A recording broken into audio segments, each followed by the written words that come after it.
Pep Guardiola কি এতিহাদে নিজের শেষ দেখছেন? গেল 5 ম্যাচের ফলাফল তো তাই বলে। ম্যানচেস্টার সিটিতে হয়তো ব্যর্থতার ইতিকাব্য লিখছেন স্প্যানিশ কোচ। টানা 5 ম্যাচ হার, যা সিটিতে কোচ হিসেবে গার্দিওলার ক্যারিয়ারে প্রথম।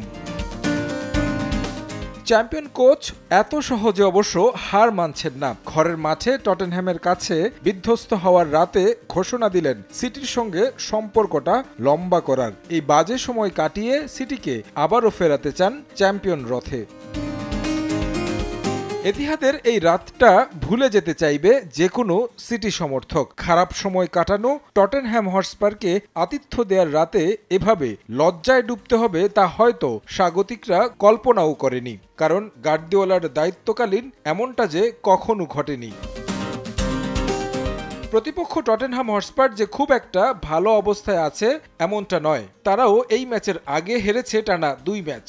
তবে সিটির ঘরে ভিন্ন রূপ দেখা গেল স্পার্সদের। 13 মিনিটে লিড নেয় সফররতরা, গোল করেন মেডিসন। অর্ধেক পাউডারে দ্বিগুণ উজ্জ্বলতা। নতুন রিন অ্যাডভান্সড অর্ধেক পাউডারে দ্বিগুণ উজ্জ্বলতা।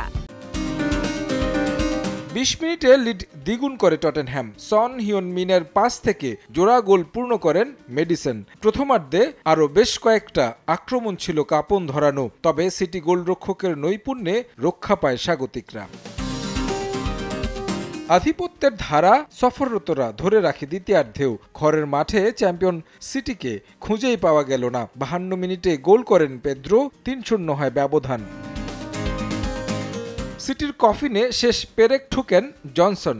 রক্ষণের ভুলে বল পায় প্রতিপক্ষ ফুটবলার। ওয়েনের পাস থেকে গোল করেন এই ইংলিশ। 4-0 গোলে বিধ্বস্ত সিটিজেনরা। 1956 সালে চেলসির পর কোনো লিগ চ্যাম্পিয়নরা ঘরের মাটিতে এত বড় ব্যবধানে হারল। এই ম্যাচে সিটিজেনরা গোল পোস্টে শট নিয়েছে 23টি, যা 2021 সালে ম্যানচেস্টার ইউনাইটেডের কাছে 2-0 গোলের ব্যবধানে হারের ম্যাচের পর সবচেয়ে বেশি। এই হারের সঙ্গে তৃতীয় স্থানে থাকা চেলসির সঙ্গে ম্যান সিটির পয়েন্ট ব্যবধান এখন মাত্র 1। তারেক হাসান শিমুল, সময় সংবাদ।